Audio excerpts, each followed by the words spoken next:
Hello friend, फिर से स्वागत है आपका इजी मंत्रा पर।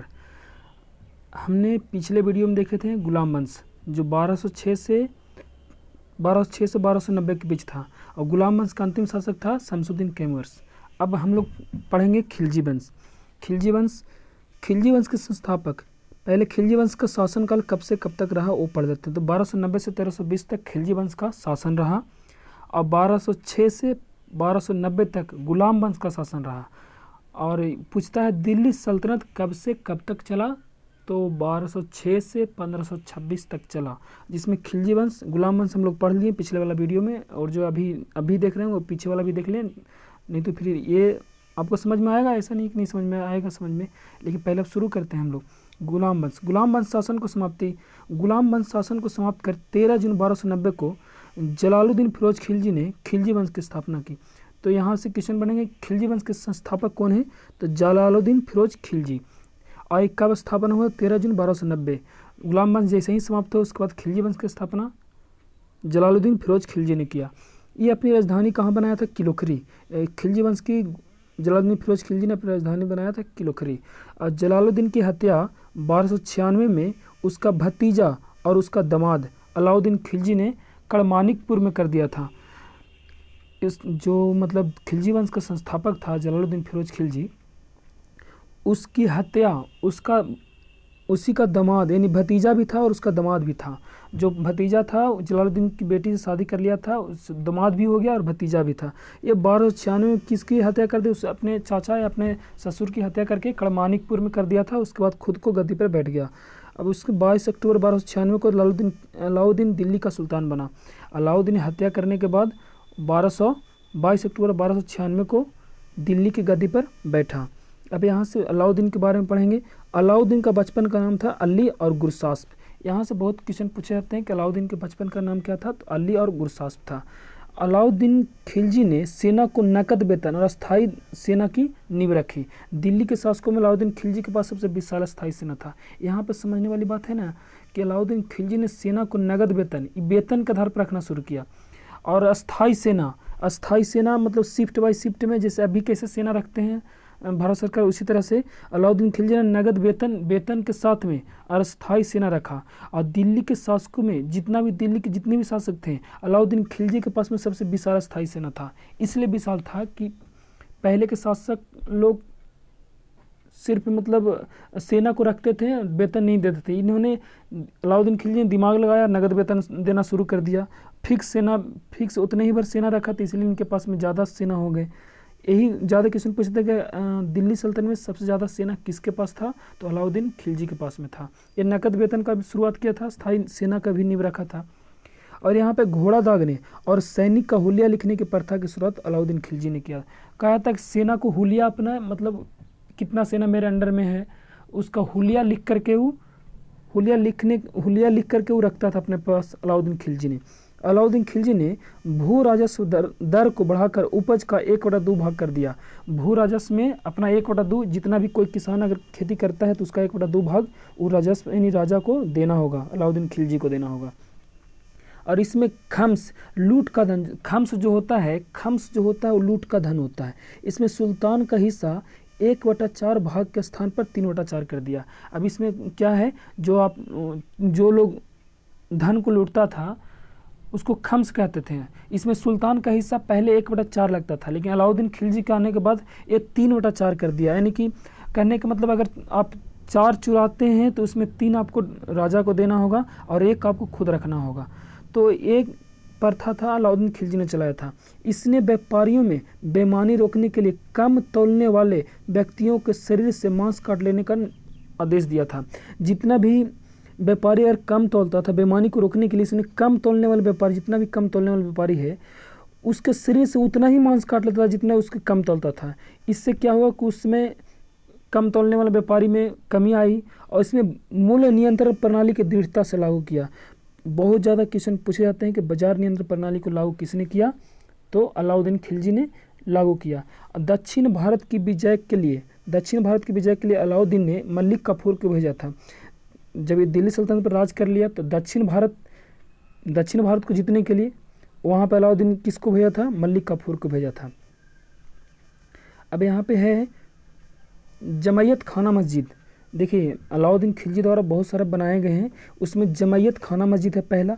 दूसरा है अलाई दरवाज़ा, अलाई दरवाज़ा। सीरी का किला, सीरी का किला भी निर्माण किसने कराया था? अलाउद्दीन खिलजी ने। हजार खंबा महल का भी निर्माण कराया था अलाउद्दीन खिलजी ने।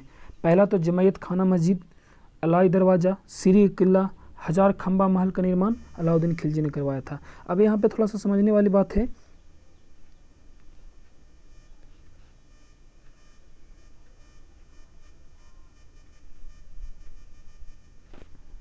क्या हो रहा है भाई?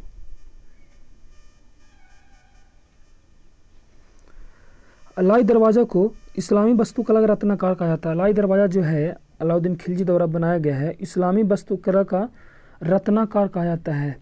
रत्न, इस्लामी वास्तुकला का रत्न कहा जाता है। दैविक अधिकार को सिद्धांत को अलाउद्दीन ने चलाया था।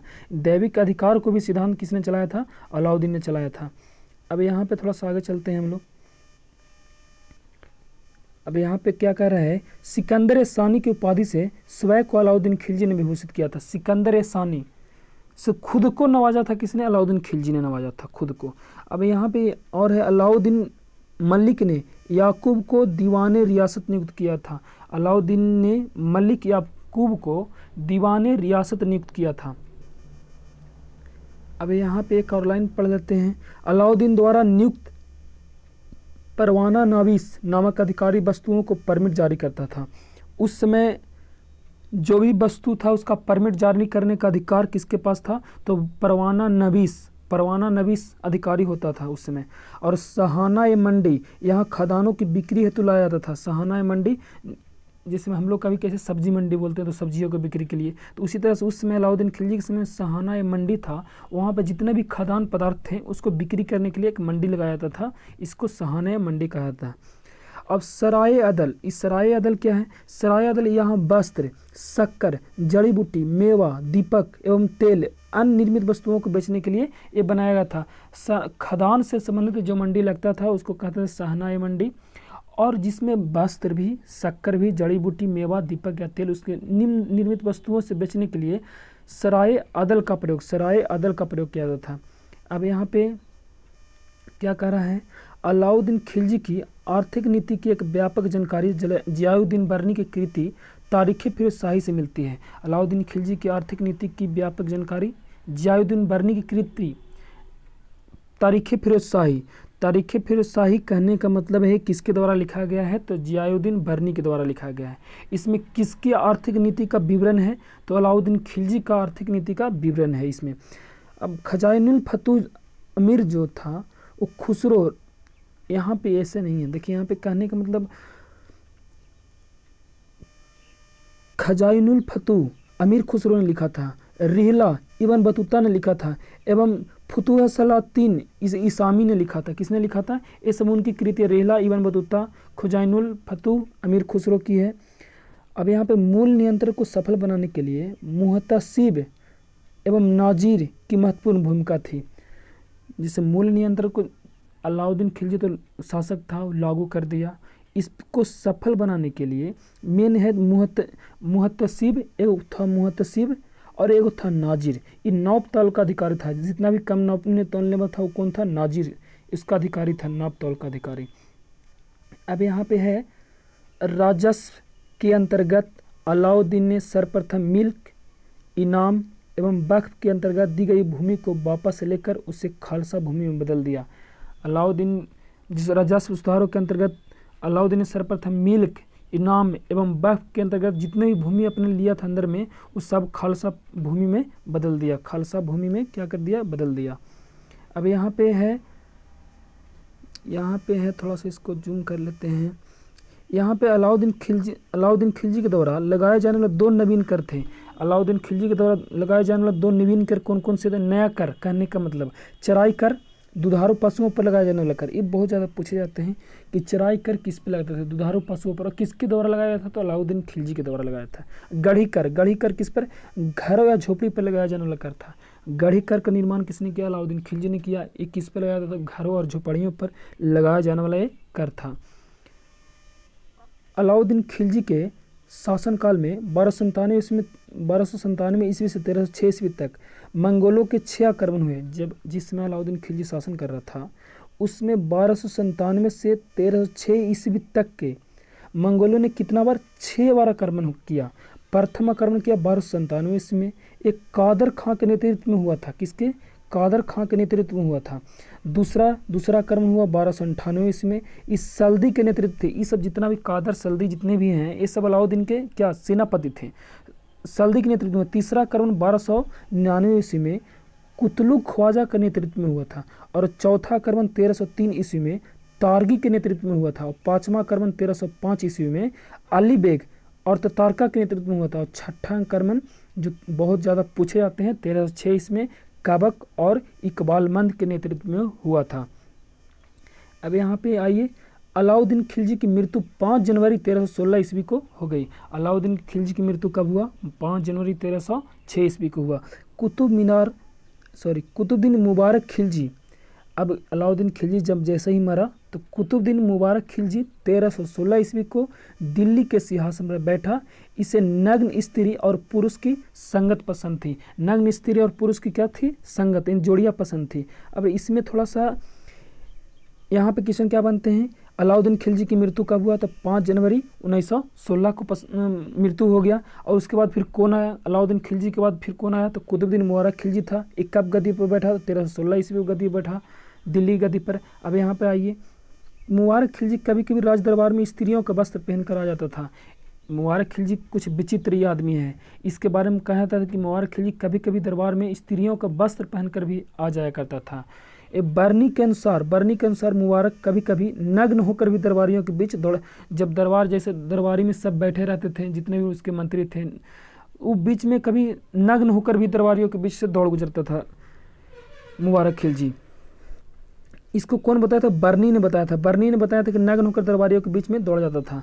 और मुबारक खां ने खलीफा की उपाधि धारण किया था। मुबारक खां खलीफा की उपाधि धारण किया था। कौन? मुबारक खां ने। अब मुबारक की वजीरों को खुसरो खां ने, मुबारक के वजीर यानी वजीर मीन्स प्रधानमंत्री खुसरो खां ने 15 अप्रैल 1320 ईस्वी को इसकी हत्या कर दी और स्वयं को दिल्ली के सिंहासन में बैठा। कौन? तो मुबारक खिलजी। मुबारक के वजीर खुसरो खां ने, यानी मुबारक खिलजी तो था, उसको हत्या कर दिया। कौन? खुसरो खां ने। कब किया? 15 अप्रैल 1320 ईस्वी को किया। कब किया? 15 अप्रैल 1320 ईस्वी को किया और इसकी हत्या कर दी और समय को दिल्ली पर सिंहासन पर बैठ गया। और खुसरो खां ने पैगंबर के सेनापति की उपाधि धारण किए थे। खुसरो खां ने पैगंबर के सेनापति की उपाधि धारण किया था। कौन? खुसरो खां। और उसके बाद फिर खुसरो खां ने तुगलक वंश की स्थापना किया 1320 से 1398 के बीच में। एक बार फिर से रिवीजन करते हैं, फास्ट रिवीजन। आइए फास्ट रिवीजन करते हैं हम लोग। खिलजी वंश की स्थापना कब हुआ? 1206 में हुआ, 1320 तक चला खिलजी वंश की स्थापना। गुलाम वंश जैसे समाप्त हुआ 13 जून 1290 को, वैसे ही खिलजी वंश की स्थापना किसने? जलालुद्दीन फिरोज